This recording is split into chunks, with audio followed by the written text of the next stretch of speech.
Did you know that more people died in one night in Tokyo than in Hiroshima? And yet, you've probably never seen it in a textbook. History remembers the wars it wants to. The rest gets buried, quietly, sometimes deliberately. These aren't accidents. These are atrocities the world chose to forget. In December 1948, British soldiers entered a rubber plantation in Batang Kali, a small village in colonial Malaya. Over 2 days they detained 24 unarmed men suspected of supporting communist insurgents. The villagers were separated from their families, interrogated, and then shot. The official story claimed the men had tried to escape, but surviving villagers and later investigations revealed a very different version, a cold execution. Years later it was revealed that Regulation 27A had been written to legalize such killings retroactively, shielding the soldiers from prosecution. No trials, no accountability, just bureaucratic protection for colonial violence. For decades the British government denied wrongdoing. The massacre remains a scar in Malaysian memory. In the UK, it barely exists. In the spring of 1940, nearly 22,000 Polish officers, intellectuals, and civil servants were executed across Soviet territory. They were prisoners of war, captured after Stalin's invasion of eastern Poland. The NKVD shot them in the back of the head and buried them in mass graves, most infamously in the Katyn forest. When the bodies were discovered in 1943, the Soviet Union blamed Nazi Germany. Fabricated documents and forced confessions were presented as proof. Questioning the narrative became a criminal offense in Poland. It wasn't until 1990 that Mikhail Gorbachev publicly admitted Soviet responsibility, half a century after the fact. Katyn wasn't a mystery, it was a lie that worked for decades. When King Leopold II of Belgium claimed the Congo as his personal possession, it was under the pretext of abolishing slavery. Instead, it became one of the most violent exploitations of colonial Africa. Villages were ordered to meet rubber quotas. Those who failed saw their families taken or mutilated, hands cut off to set examples. Entire communities vanished. It's estimated that up to 10 million Congolese died from forced labor, starvation, or direct violence. Western corporations profited from the rubber boom, and missionaries who spoke out were discredited. When Belgium officially annexed the territory, many records were destroyed. There were no tribunals, no reparations, just a clean handover and silence. In 1932, Soviet policies forced Ukrainian farmers to give up grain for state export, even as their own people starved. Entire villages were blacklisted, trade-blocked, and armed patrols confiscated hidden food. Parents watched their children die slowly while trains full of wheat left for Moscow. Official statistics were doctored. Foreign journalists were guided through false fronts, markets stocked with fake produce. Speaking of hunger was criminalized. Estimates suggest between 3 and 5 million deaths. Ukraine calls it genocide. Others debate the terminology, not the reality. The Holodomor wasn't caused by drought or war, it was deliberate, enforced with ledgers and guns, a famine used as a tool.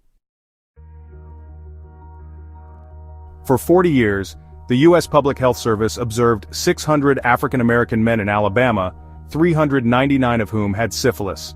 They were told they were receiving free treatment, but they were never informed of their illness. Even after penicillin became the standard cure, it was withheld. Researchers wanted to study natural progression. Some were pressured with fake last-chance forms to undergo spinal taps, told it was their only hope. There was no informed consent. One doctor wrote, "The fact that they're illiterate helps a lot." When the story broke in 1972, it sparked national outrage. But the damage endured. Generations later, studies show a lingering distrust in the medical system among Black communities, and a measurable drop in life expectancy. It wasn't just an experiment. It was betrayal by design. If you're still watching, you're the kind of person who doesn't turn away. Consider subscribing, because this channel exists to tell the stories others prefer to forget. During El Salvador's civil war, U.S.-trained government forces entered the village of El Mozote, believing it was sympathetic to leftist rebels. Over several days, the army executed nearly 1,000 civilians, men, women, and children. Entire families were wiped out, homes were burned, survivors were few. The Salvadoran government denied the massacre ever happened, and international press reports were dismissed as leftist propaganda. US support for the regime remained steady. It wasn't until the 1990s that forensic teams unearthed the truth. Bones of children, mass graves, bullets matching army weapons. For a decade, the story had been memory only. Then, the ground spoke. On March 9, 1945, US bombers dropped hundreds of tons of incendiaries over Tokyo in a planned firestorm. The city, built largely of wood, erupted. Temperatures reached over 1,800 degrees Fahrenheit. Families suffocated in air raid shelters, rivers filled with charred bodies. In one night, roughly 100,000 people died, more than at Hiroshima. But because the bombing was conventional, it didn't enter the same historical spotlight. There was no singular flash, no mushroom cloud, just fire and silence. Survivors were rarely interviewed. In textbooks, it's often a footnote. Yet for those who lived through it, it was the apocalypse, made routine. When Bangladesh declared independence from Pakistan in 1971, the military launched a brutal crackdown. Known as Operation Searchlight, it began with mass killings of students, teachers, and civilians in Dhaka. Over the following months, hundreds of thousands were executed. Women were systematically targeted. Minority communities, especially Hindus, were singled out. The death toll may exceed 1 million. At the time, major powers like the United States remained publicly neutral due to geopolitical interests. Survivors told their stories for decades before being heard. Today, the Bengali Genocide remains one of the largest and least recognized mass killings of the 20th century. No major tribunal followed, just decades of erasure. In German Southwest Africa, now Namibia, the Herero and Nama peoples resisted colonial rule. The German response was swift and devastating. After military defeats, General von Trotha issued an extermination order. Survivors were driven into the desert, water sources were poisoned, camps were established to hold those who surrendered. Many died from exhaustion, disease, or forced labor. German doctors conducted racial experiments on the dead and the living. It was the first genocide of the 20th century, yet it remained unrecognized by Germany until 2004, and even then reparations were avoided. The graves were silent, the archives ignored, but the blueprints were there, years before 1939.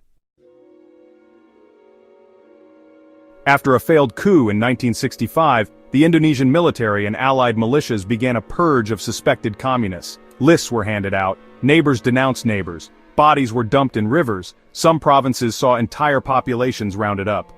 Estimates suggest between 500,000 and 1 million people were killed. Western governments saw it as a strategic victory in the Cold War.